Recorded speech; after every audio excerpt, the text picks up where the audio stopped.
Hello everyone. Hello, if I can get your attention. We'd like to start now, please. Can you please take your seats? We'd like to end on an exciting note this afternoon. If I can please get your attention and if we could please hold it down. Thank you very much.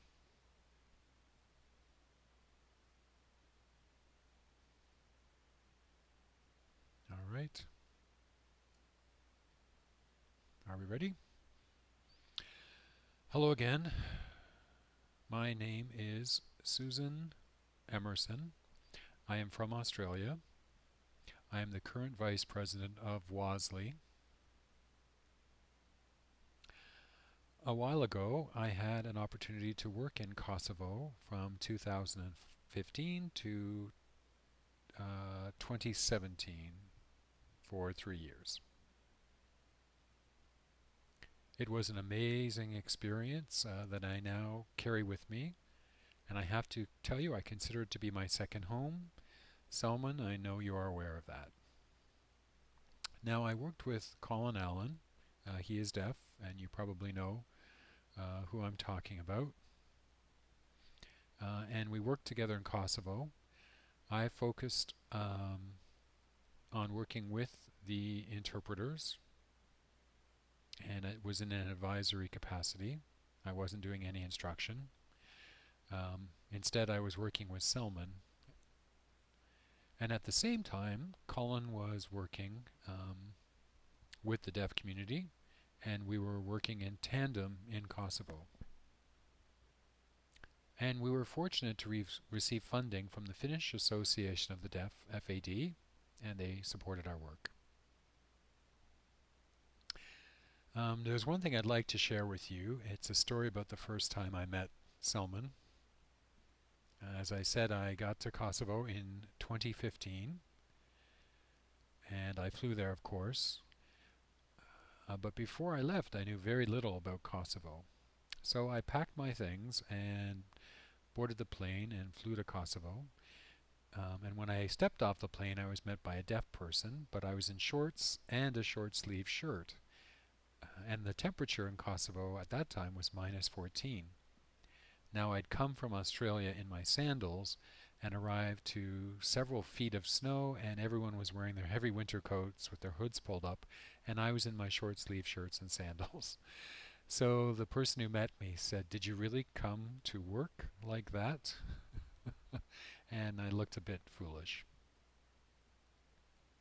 So as time went by, I worked with several people in Kosovo, and we did a lot of hard work. They were great people, and I have some great memories. And I remember the rewarding work, and again, I call Selman a good friend, and we are like family. So now Selman is an interpreter, and his heart is huge, and he really is involved in the deaf community and interpreting. And I have to tell you, he's very patient, and he listens to both communities. And later on, as time went by, I met Enver, and he has experienced a lot, and he is also a very patient person and a great soul. Enver has worked at lobbying the government for many years. He's looked at the importance of access in Kosovo, and there's been limited access historically. So I was working with him and Colin Allen and Enver. Enver is committed and involved in the deaf community, and he's president of the Kosovo Association of the Deaf, KAD. As well, in 2014, he was the vice president of the Kosovo Disabled Association. So he's held a number of high positions, and I really respect his work.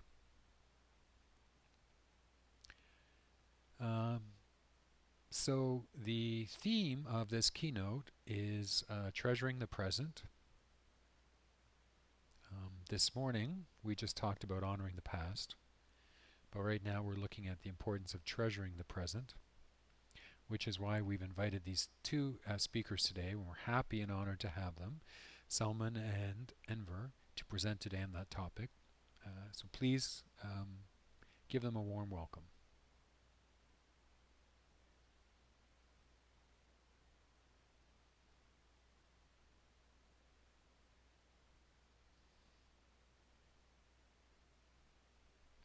Again, please welcome them to the stage.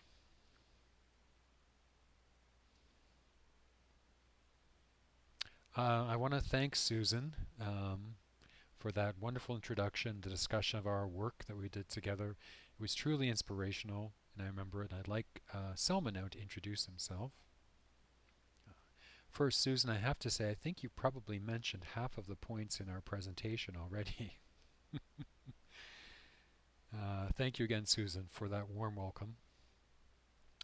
We also want to thank WASLI for having us here to present today. And as Susan said while she was introducing me, this is my name. I am Enver Kurtalani. Sorry, I am Selman Hoti, and this is Enver Kurtalani. Yes, this is my sign name. My full name is Enver Kurtalani.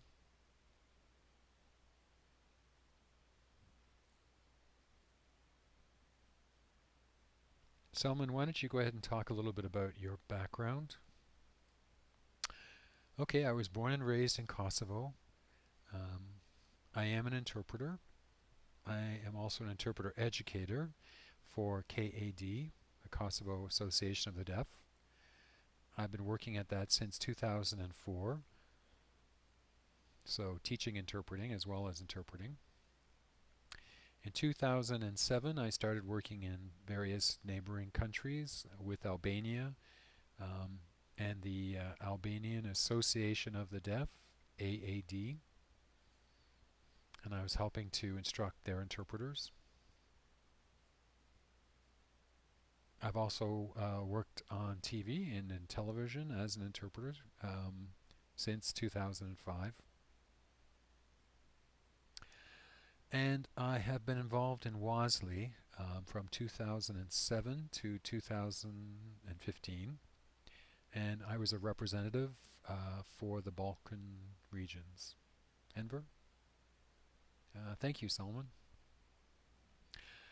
I want to talk about the community in Kosovo, and in 2000 I was selected. I became the president of the association. It later became a working group in Kosovo in 2005 and looked at what was happening in Kosovo. And that transformation continued until 2006, and I became the executive director of KAV, the Kosovo Association of the Deaf, and Susan shared some of those experiences that we've had. I've been involved in a lot of different projects since that time, and I'd like to tell you about them. They're very significant. First off, I'd like to draw your attention to this map. It's a map of Eastern Europe and the Balkan regions. And it includes different countries like Serbia, Montenegro, Northern Macedonia, and in the center we have Kosovo, as you can see. So I wanted you to get a chance to look at the map and the geography. Now, there's been a history of war in Kosovo, and there was Yugoslavia at one point. Then in 1949, there was a Deaf and Hard of Hearing League. It was run by a number of hearing individuals, and the deaf community accepted that. And then in 1999, after the war, there was a lot of fragmented local deaf clubs who were not cooperating with each other, and there was no leadership at that time. So 7 associations came together after the collapse of Yugoslavia. In 2008, Kosovo declared its independence and separated from the other countries. Then in 2011, the government conducted a census and drafted a report. And they asked a number of questions about different disabled groups And then they compiled this into a final report, and they found as a result there were 5,000 deaf individuals and 4,000 hard of hearing or hearing impaired individuals in Kosovo. And so you're looking at a total of about 9,000 people. And this was a bit more than we expected. My local deaf community, though, believed those numbers were correct and was to be expected. In my area alone, there was about 1,500 to 2,000 deaf individuals. So we thought those numbers for Kosovo seemed appropriate.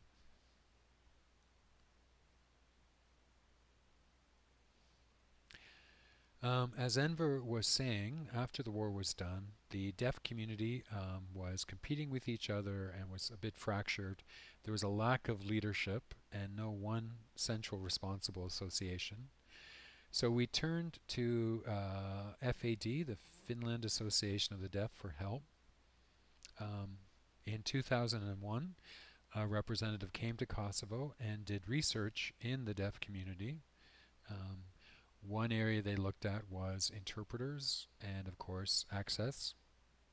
And we have a number of quotes on the slide here of what people were saying at that point. So these are from deaf individuals from 2001. So for example, one person said, "I don't have communication or good communication. I can't understand and things are very complex." Another said, "It's impossible to express myself." Another said, "There are no interpreters whatsoever." Another said, "If I go for a medical treatment, I don't know what my diagnosis is." One person said that the communication was poor and that my children support me with communication. So overall, these were the findings of the report. They said that in Kosovo there were no interpreters or no access. This was in 2001. Now, there were deaf clubs and associations, and there were maybe one or two potential interpreters, but they had no training or professional development. One was working in the university, but had no formal training. And that was the situation in Kosovo, or the context in Kosovo in 2001. 2001, in Jakova, we hosted a seminar. This is in the southwestern region of Kosovo.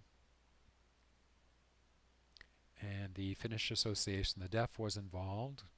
They conducted an inquiry into the deaf community.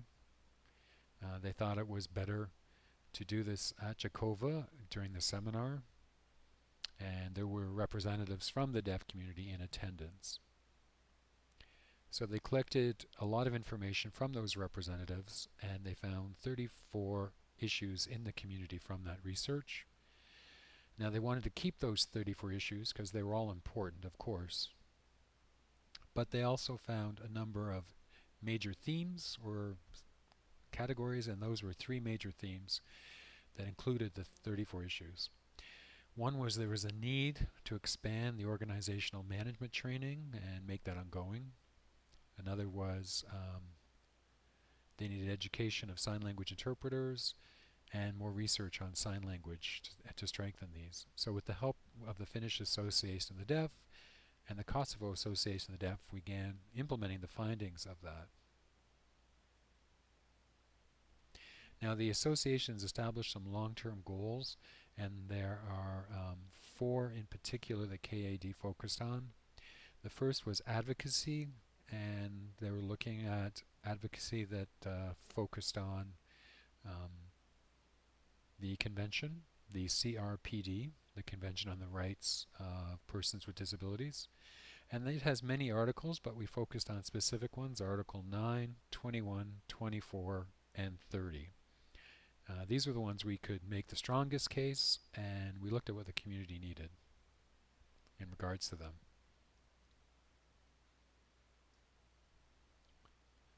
So first we wanted the national sign language used in various important fields. Secondly, deaf people needed access to information services. We also realized it was important to have quality interpretation services. And in addition, deaf children had a right to access to bilingual education and better education. So education was a focus.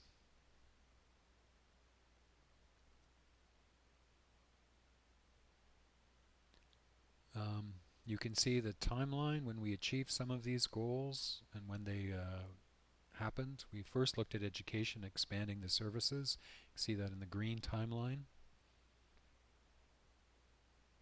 And in 2006 to 2007, we focused at the national level on these issues.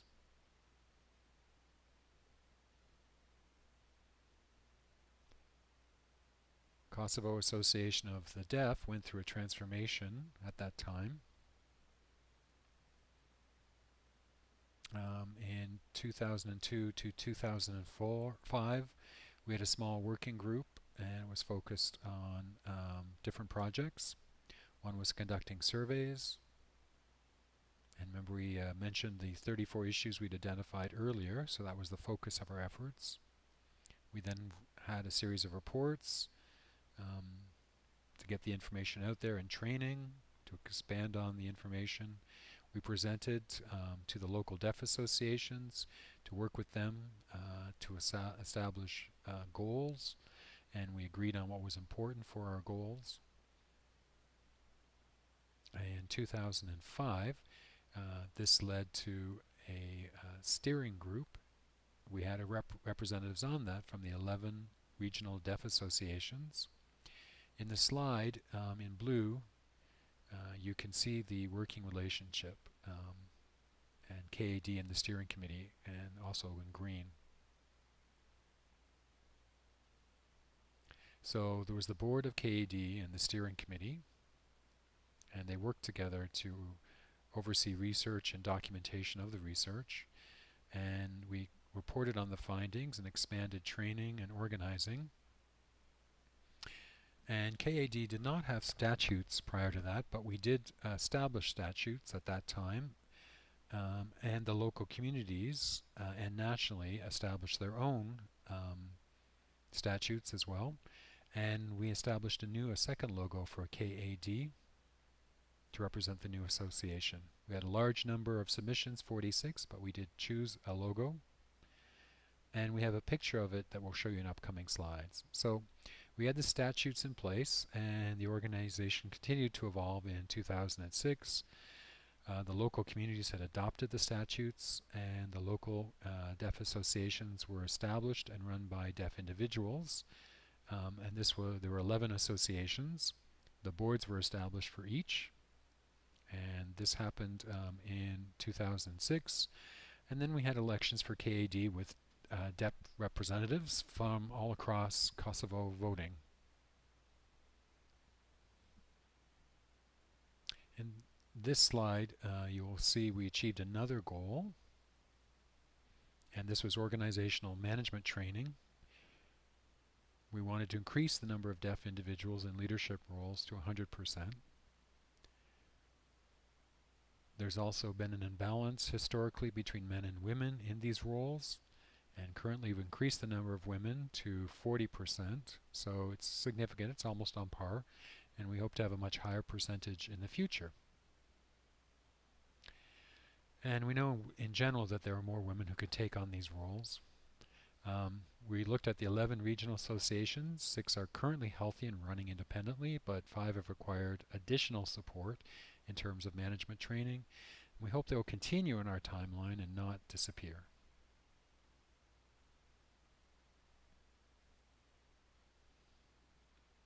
Selman? So again, you can see here on our timeline, we focused on building the structure of the association and doing management training and getting it established. At the same time, the deaf community wanted access to information and they wanted us to look at access services, one area being interpreting. So they approved a training program for interpreters. And in Kosovo, we have taught 3 cohorts of students who've gone through the training. The first group that we taught had 14 students who were hearing individuals. They were already fluent in Kosovar Sign Language, as they were kodas, children of deaf parents. The second cohort had 10 students who were hearing, so a bit fewer. 2 were fluent in Kosovar Sign Language. And the first group were predominantly female. In the second group, we noticed there were more male students involved. And then we had a third group, and they began their training in 2012.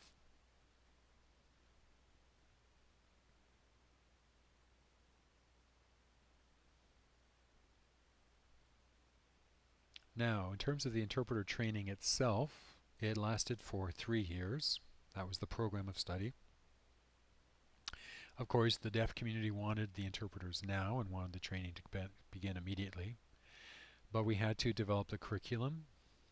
There'd been a program in the past for training where we taught the interpreters for 5 days, and then they were given a certificate. But we decided the deaf community should take responsibility for doing the training and designing the program. So the first year was basic level interpreter training. It was 1 year, and it consisted of 10 what we call modules. One module was 2 complete days of training. After the first group went through, there was a break, and we had an international experienced interpreter come to present, and that was Dr. Jemina Napier, who I think is here, and she instructed the students over 5 days. The second year, we focused on more advanced interpreter training, and this included 7 modules. And then in the third year, there were again 7 modules in the training. Now, in terms of the content, the modules included information on deaf studies and sign language interpreting. So both were included. Dr. Napier was involved in teaching both groups, and then I instructed the third group, and this occurred locally. The Finland Association of the Deaf supported this local training and helped us become empowered to do the training in Kosovo.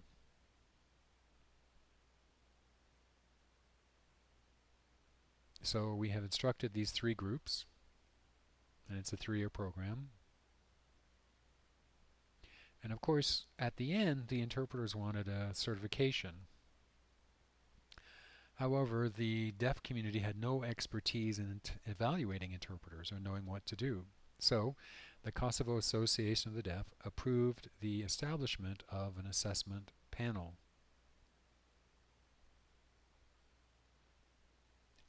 Now, there were 3 people involved in this panel: a representative from the deaf community, a sign language researcher who was deaf from KAD, and an experienced hearing interpreter. But we also had 2 other individuals who we call observers. One was an international deaf interpreter, and that is Robert Adam. He may be here now, if Robert Adam is here. So he was involved.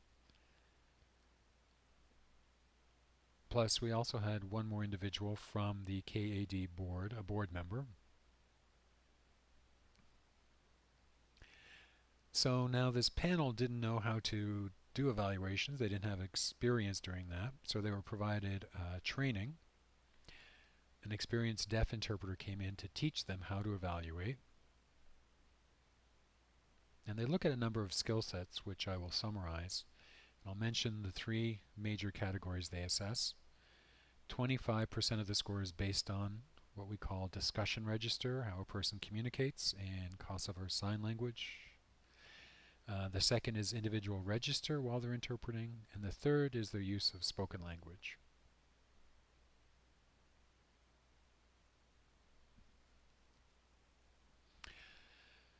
So you can see up here how in the first timeline, KAD was going through a lot of expansion and restructuring in the deaf community.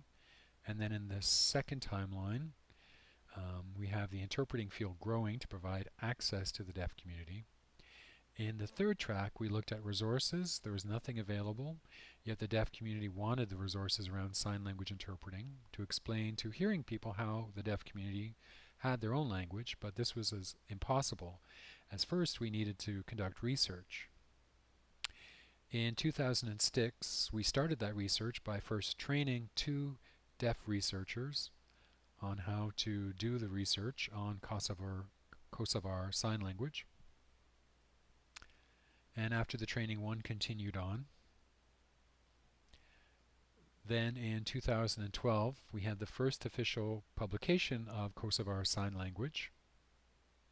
There had been previous publications, but they were of questionable quality, and the deaf community didn't accept them as they were led by hearing individuals. So this is the documentation of sign language, and this was very important to the deaf community. We also had strong advocacy work going on at the same time. And once we had Kosovar Sign Language officially recognized and documented, this allowed for advocacy work and led to changes in the legislation, and this increased access to various services and information and promoted a lot of substantial change. This is also linked to improving deaf education and also improving training programs for teachers of the deaf.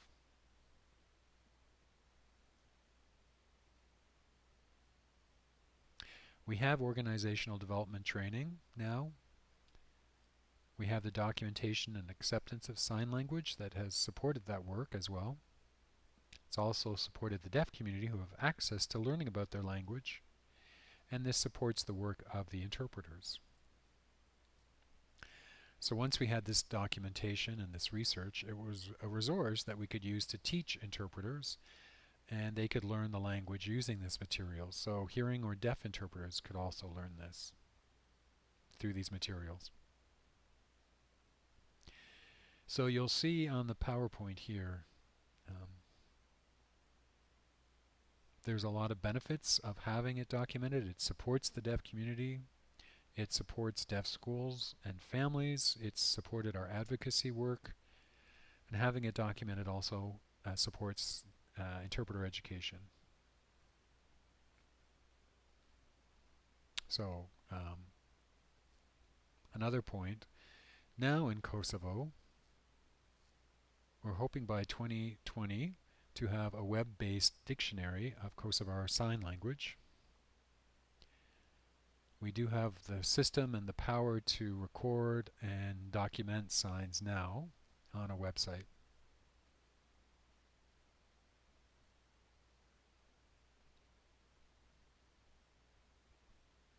So it's important that the signs are documented.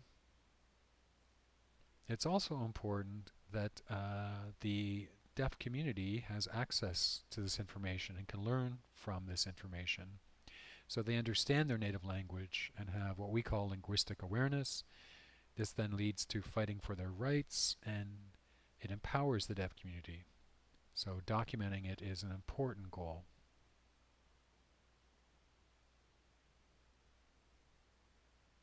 All right, thank you.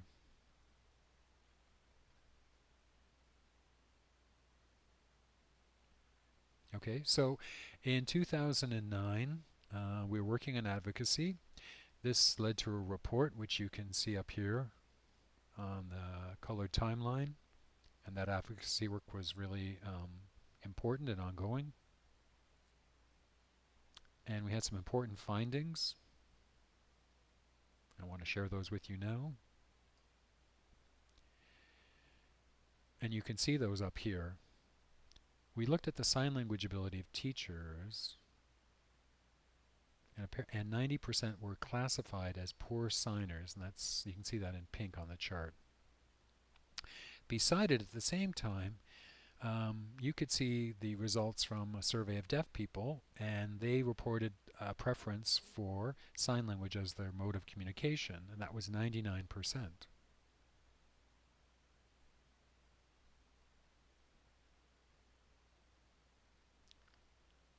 We also looked at literacy in this report, the next area. Now, 66% of the individuals said they had no literacy abilities, 30% said they were medium. So in total, 96% said they had no or very little literacy abilities. Then we asked them about education and their access to education and any barriers that they faced. 97% said they had a lack of literacy and that was a barrier. And so for deaf children, illiteracy is a very important area to look at.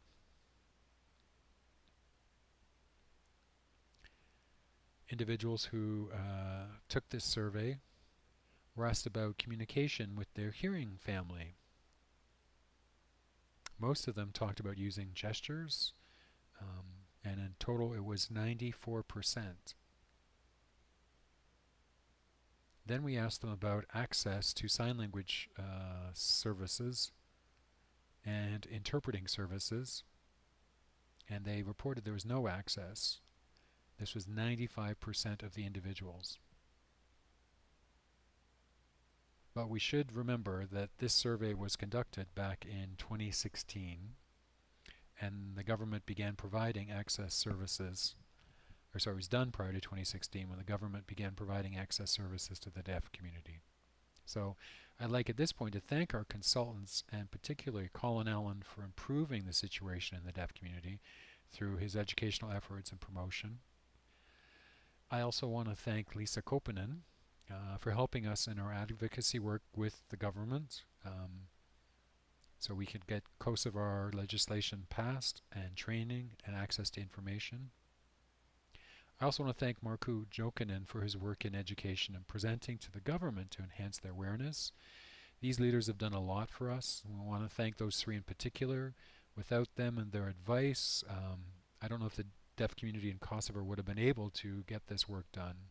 So again, we want to thank Colin and Lisa and Markku for their work.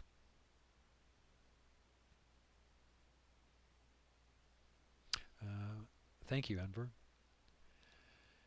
So that now gives you a picture of the timeline in Kosovo. And you see how we've worked to expand and grow KAD. We've initiated training. We have resources now, including interpreters. Access has improved. Various things have been enhanced. And we've accomplished research on Kosovo Sign Language. We've also had successful advocacy work thanks to help from FAD and people like Lisa Kopinen, as Enver said. In 2010, Kosovo Sign Language was officially recognized by the government, and we have accomplished a number of goals, and so we're hoping to be a model for others to adopt. And the government has begun to organize various support and help for the community because of our work. An important thing that Enver mentioned was education right now is a serious concern, and in fact it's quite poor. So we need to consider how to address that. The Finnish Association of the Deaf and the Kosovo government have been in discussion with KAD. They've officially recognized the need to prepare deaf adults to become teachers in the system. If you can go to the next slide. We have 15 deaf individuals who've been trained to be sign language instructors. They can support the system and other educators. Now, you might wonder what they were taught. They're taught classes on deaf awareness and sign language linguistics, also pedagogy or teaching skills, and they have then gone out to be sign language teachers, and some have worked as classroom assistants. They're working with the hearing teachers.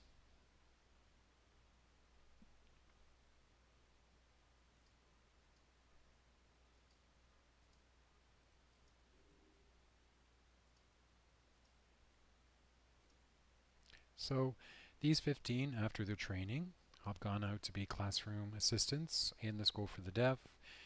They've taught hearing students sign language, and they've also worked with interpreters.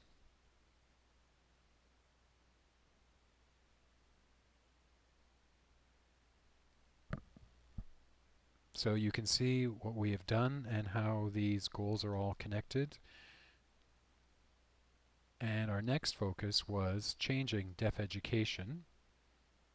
We had to work with the government to convince them to work with KAD and various consultants. And we wanted more leaders, more deaf leaders, and we wanted to create bilingual programs that increased access to Kosovo Sign Language.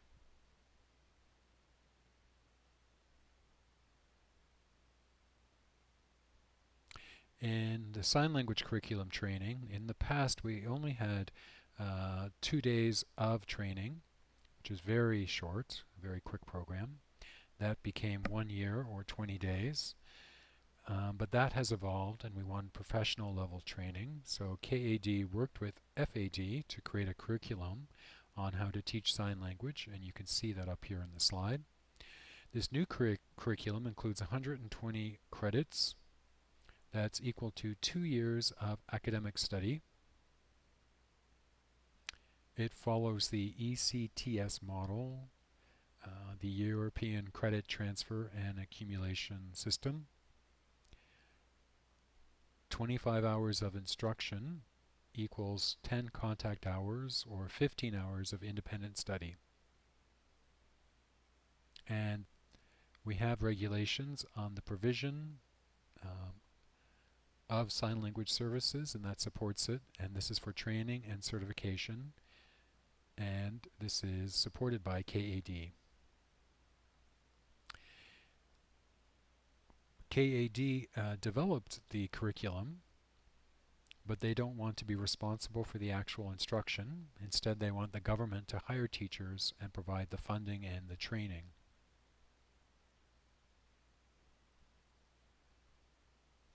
So you can see how we've been working together collaboratively for 15 years and the various goals that we've accomplished, and we've had many significant achievements.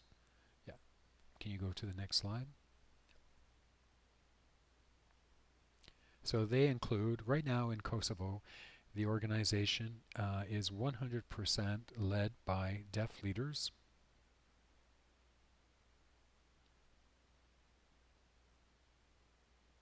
We have transparency in the organizations and open communication, which is quite different from when hearing individuals used to run the organization. There's been a lot of growth and development in the deaf community. They're aware of their language and their history and their culture and are much more empowered. Sorry, let's go back to the slide for a second. There are more women in higher positions of power and in decision-making positions. We have more active deaf youth involvement. The government now recognizes that KAD is a professional expert organization. If a problem occurs in the deaf community, they know they should reach out to KAD immediately, and that's a very significant change. We've also worked to educate the deaf community and raise awareness. So far we've been focusing on Kosovo, but we decided that we had to shift our focus and partner with other countries as well. So in 2006, we started working on a sign language dictionary.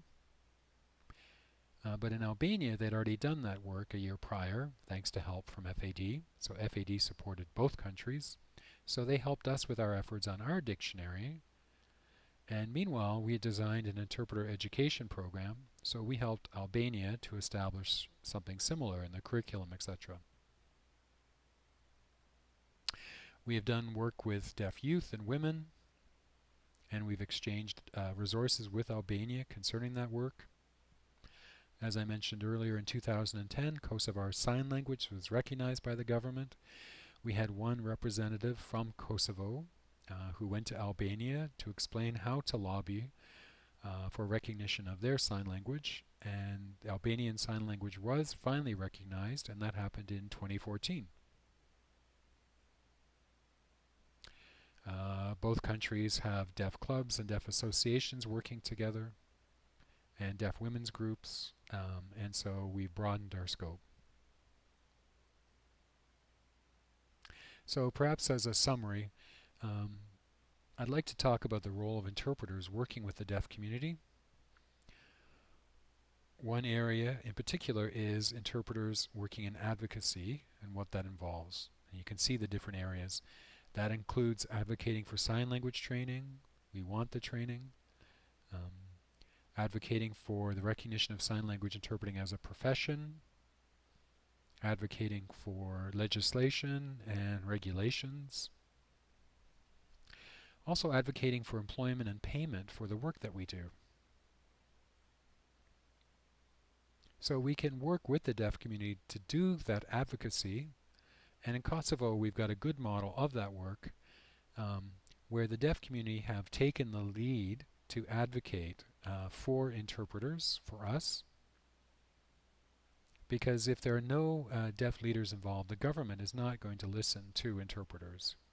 But with the deaf community there advocating, the government will listen, and they get the quality service and the interpreters that they need and access. So that's our summary. We have a few minutes left for some questions and answers. You can also, if you want to, we will be here, and you can approach us tomorrow. We also have a website for KAD, and there's a lot of information there. So thank you.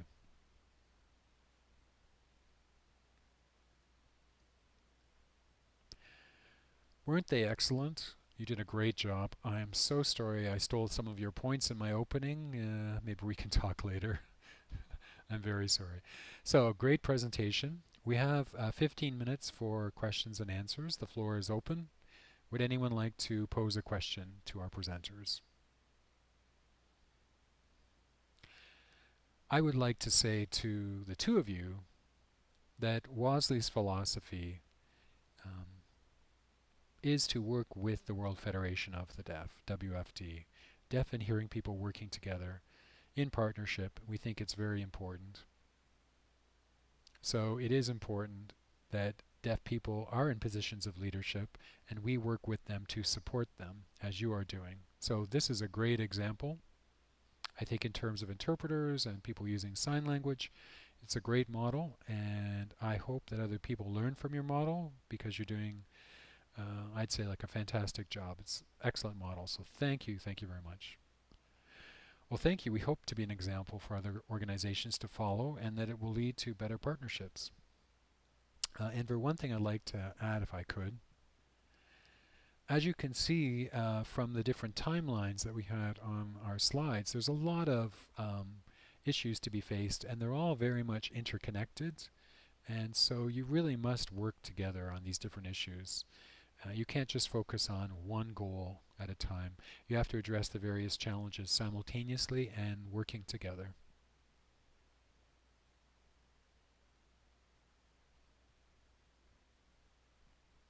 Any questions? Yes, if you have a question, please come forward. You can either ask your question in International Sign or in spoken English, and please use the microphone. Yes, please come up, and we need a microphone.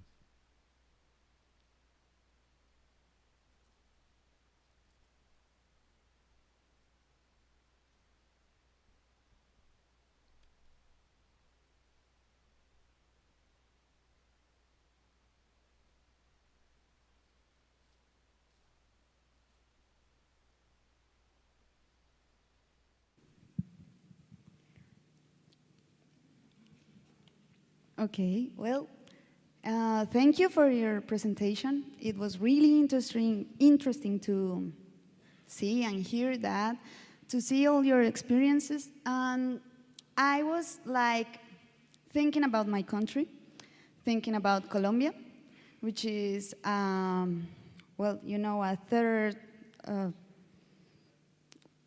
Well, it is evolving, right? And we have our situations. It won't be quite different from others, but I think it's the same thing about being with with the deaf community and the interpreters working together and everything, but we are in that process. We have many laws. All the papers like are quite written, but I would like to take your model and like take it to my country, but not as copying and everything, but like applying itself in that environment, which is really different, of course, from Kosovo. It'll be super different. But I would like to have your model of working together and take you also to go to my country and see what happens, or maybe like a video chat or something, so we can apply maybe, and I don't know, well, who knows, maybe in the future we could be the Colombian people making these kind of experiences and say that, well, our history also changed, also it is emerging, it is evolving, because maybe we have like different kinds of models, but I need to take this advantage, this opportunity to say out loud, and like, I don't know if anyone can help Colombia to go and grow with this sign, which is like this, like go work together, but really work together, because we are in a situation that it's like we are working in ourselves, and we are working somehow, yeah, as the interpreter is saying.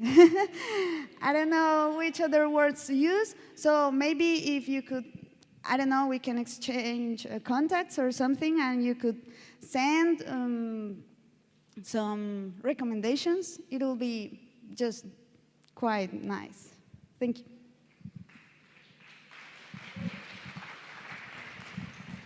Maybe if I could respond. I just want to make a short comment. That is a great question. I do think it's impossible, though, for Colombia to replicate what we're doing in Kosovo exactly. But I think it's important to look at what we've done in Kosovo. We first began with efforts to educate and empower the deaf community, and we provided training in different areas. So for example, the deaf community in Colombia may want to learn about organizational management structure, so bring someone in to help with that, and we'd be happy to help you through email. Or they may want to focus on sign language and research. Again, you could bring in an expert in that field, but it's important to recognize the philosophy that FAD espouses. It's to empower the local deaf community through training, and then let them carry on in the areas they decide is important. But you can't just provide the training and leave. Make sure the community is developing, and that it's essential that the community is involved, and you can't leave them out, you can't leave them behind. But you can absolutely get in touch with us and we'll help. You're right, Selman. I was thinking the same thing. Good points. I think we've got a model for Colombia, but you also have to recognize different cultures and different contexts, and you have to respect those differences. So we're happy to give advice, but it's important to have the deaf community and interpreters working together. And it's like a happy marriage that will go on for years. Oh, you're welcome.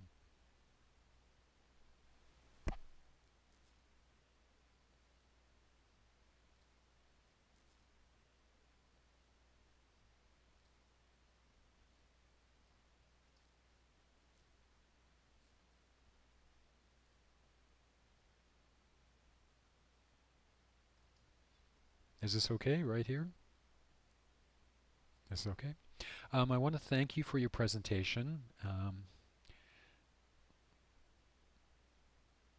I do have a question. I am from Korea, and there is an interpreting organization for hearing interpreters there.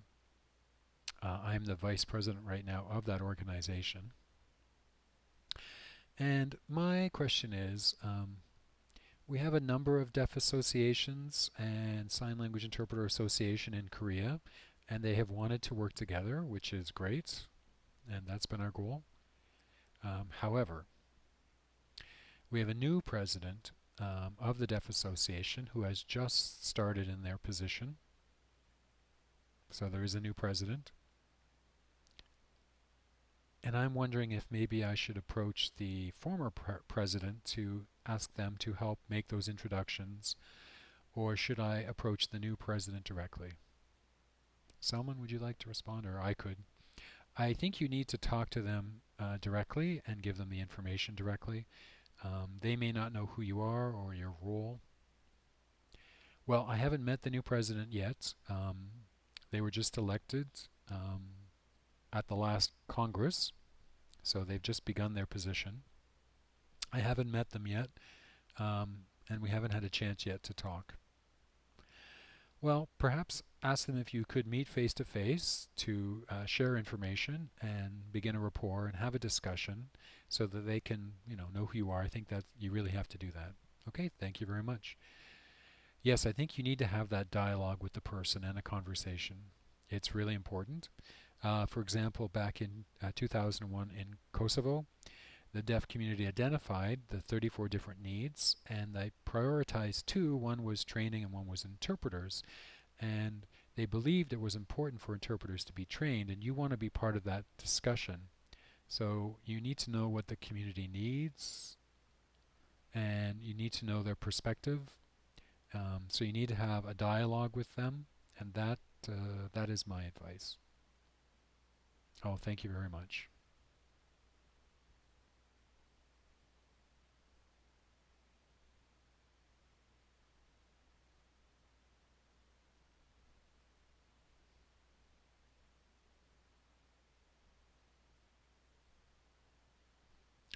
Oh, I just want to thank you two so much for that wonderful presentation. That's a great representation of a partnership and a model, and you showed us the steps you took to achieve all of those goals. So I want to thank you for that example that you've shared with us. It's wonderful. I do have a question for you right now, though, and it's about the goals that you've accomplished. There is one goal that I didn't see on your PowerPoints. Perhaps I overlooked it. That is an association for sign language interpreters, and has one been established? That's my question. Yes, Debbie, we have one. We have it. It's not there in the PowerPoint. We chose not to list it. We've got a lot of examples, and we call ourselves KASLI, K-A-S-L-I. I have to tell you that the Association of the Deaf was in full support of setting up the interpreting organization, and they also provided space for us, office space, and donated equipment and a number of other resources and materials. We're very thankful for that. Okay, well, hopefully they will join WASLI, and we'll see them here.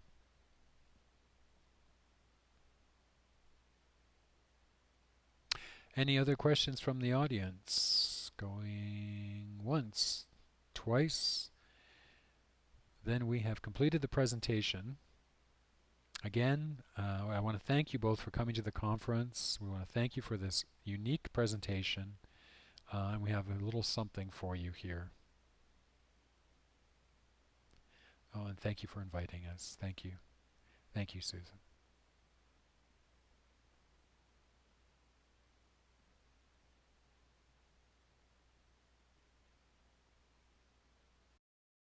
Thank you, everyone.